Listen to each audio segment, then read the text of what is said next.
Desde su área científica y de la psicología, comentaba ahora Andrés, mientras pasábamos de segmento a segmento, que hay una especie, una satisfacción de la ciudadanía porque este hecho ocurra, este linchamiento, lo a decir, y que tiene de todas maneras también el respaldo de los medios de comunicación. ¿Cómo analiza usted esa situación desde su área de psicología, precisamente, que la gente se contagie de felicidad porque ocurre este hecho? Siquiera, gracias a Dios, en algunas expresiones, eso es lo que merecen los bandidos, que los maten, carajo. ¿Cómo se analiza eso? Sí, la palabra contagio que acaba de utilizar creo que es una palabra importante, porque la emoción es como la gripa, ¿no? También opera por contagio. La emoción es contagiosa, la emoción produce un masaje, ¿no? Y episodios de este tipo frecuentemente mueven intensas emociones y mueven también, lo que es ya más peligroso, algunas fantasías ingenuas, como son, por ejemplo, fantasías de justicia, fantasías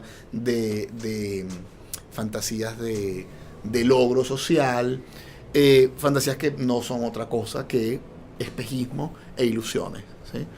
Uno puede entender que una sociedad atemorizada, cansada, violentada frecuentemente, sin una sensación de reparación, uno puede entender que se sienta de alguna manera satisfecha ante un episodio donde uno de sus agresores pagó un precio, ¿no? Lo que pasa es que, bueno, no pagó un precio, lo pagó con su vida, ¿no? Uno puede entender eso, lo cual no significa, evidentemente, justificarlo, pero puede entenderse, es decir, creo que cualquier ser humano tendría capacidad de comprender esa evidencia. Ahora, ¿qué es lo que ocurre? Lo que ocurre es que esa escena, ese episodio, ese escenario, es una fantasía, es un espejismo, es fútil. Porque en el instante en que ocurre un episodio de esa naturaleza, repito, no estamos resolviendo el problema final. En el instante en que ocurre un episodio de esa naturaleza, lo que estamos es creando nuevos sujetos sociales que eventualmente serán potencialmente nuevos delincuentes. Nos guste o no, el contrato social funciona con algunos acuerdos elementales. Y a esos acuerdos tienen que ver con elementos que tienen que ver con la vida, que tienen que ver con la convivencia, que tienen que ver con elementos sin los cuales la vida en comunidad sería espantosa, sería de las cavernas, ¿no? Episodios de este tipo rompen el contrato social y no prevén, no disminuyen y no suprimen actos delincuenciales. ¿Qué lo puede suponer? O sea, ¿en qué lugar podríamos encontrar alternativas? En una comunidad que se organiza, en una comunidad que tiene diferentes estrategias para identificar y señalar potenciales agresores y canalizarlos hacia los cuerpos de seguridad del Estado. Es decir, ahí podemos encontrar algunas alternativas. En estados o diferentes instancias gubernamentales que coordinan acciones comunitarias más amplias, en acciones de prevención, acciones de prevención del delito. Es decir, hay una serie de elementos que nos dan alternativas que son mucho más duraderas, alternativas que pueden ser constructivas y que eventualmente podrían significar una oportunidad para cumplir un rol activo sin que por parte de la sociedad o por parte de las personas, sin que ese rol implique el cometimiento de actos potencialmente delictivos. Esa situación de desesperanza, de intranquilidad y hasta cierto punto de esa justificación de la sociedad en sí, de la ciudadanía, puede llevar a un conglomerado a enfermarse mentalmente, tener alguna psiquis difícil. Hay un concepto que a mí me gusta mucho de una autora brasileña, Bárbara Saguaya, que es ella lo denomina el sufrimiento ético-político, ¿no? Uh-huh. Y es un grado de sufrimiento que no necesariamente corresponde con los manuales diagnósticos psiquiátricos, sino que corresponde con la vivencia subjetiva de un determinado grupo social. Episodios de esta naturaleza son, podríamos decir, episodios de sufrimiento y podríamos decir de enfermedad, ¿no? ¿no?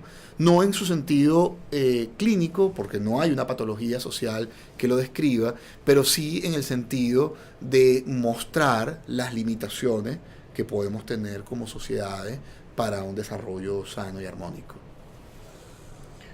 Doctor Rodríguez, bueno, nos gusta establecer de pronto un parangón y creo que bien vale la pena porque pues somos al fin y al cabo una masa, una sociedad y tenemos que buscar entre todos posibilidades de una sana convivencia, de acatar los órdenes de una constitución.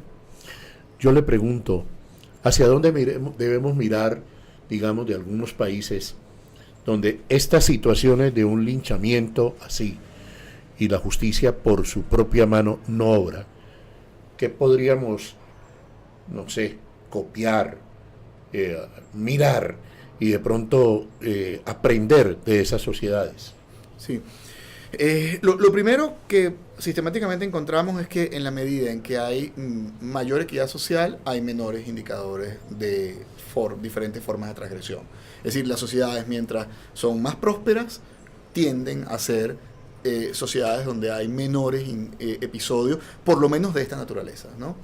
Segundo, necesitamos copiar sistemas de justicia donde los ofensores de la ley, es decir, los delincuentes, perciben el gran costo que significa el acto de delinquir, ¿sí?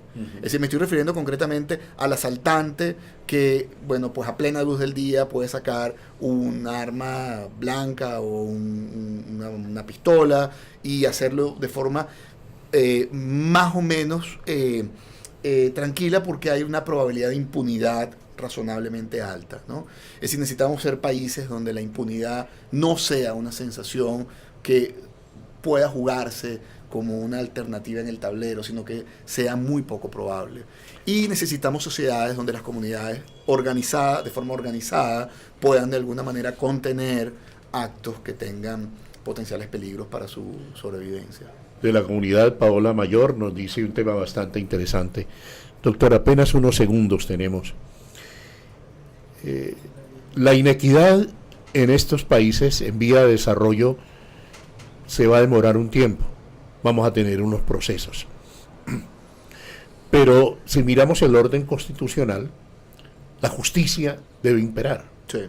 Debe imperar. Entonces, digamos, es posible, primero que todo, construir una justicia en estos países donde la inequidad, la injusticia, una brecha muy grande entre ricos y pobres, y entre gente que tiene mucho, muchísimo, más de sobra, y otra gente que no tiene nada. Entonces, puede imperar una justicia, o de todas maneras es supremamente difícil. Tenemos que hacer todo lo posible para que impere. Yo creo que esa es la única cosa que podemos decir. Primero porque además suelen ser mandatos constitucionales. Es decir, nuestros países están fundados en esa suposición. Y segundo porque es la vía más razonable para que podamos lidiar con estos peligros tan grandes de la vida social. Doctor Rodríguez, muchas gracias, ha sido muy amable. Le voy a preguntar a manera de titular desde el área social que usted coordina del Instituto de Psicología de la Universidad del Valle, ¿qué más investigaciones hay para que las podamos develar, desarrollar aquí en Corazón Pacífico? Bueno, pues estamos trabajando en diferentes líneas. Creo que una interesante oportunidad es que más adelante sigamos conversando de ellas, ¿no? Será todo un gusto para nosotros. Gracias. Muchísimas gracias. A ustedes, a ustedes. Premio Sostenibilidad 2017, Arroz Blanquita, el arroz que crece haciendo crecer. Estamos buscando héroes del campo, estamos buscando héroes de la agronomía, como Arroz Blanquita. El amor es el motor, el amor es el remedio para todos los males de la humanidad. Gracias por habernos acompañado.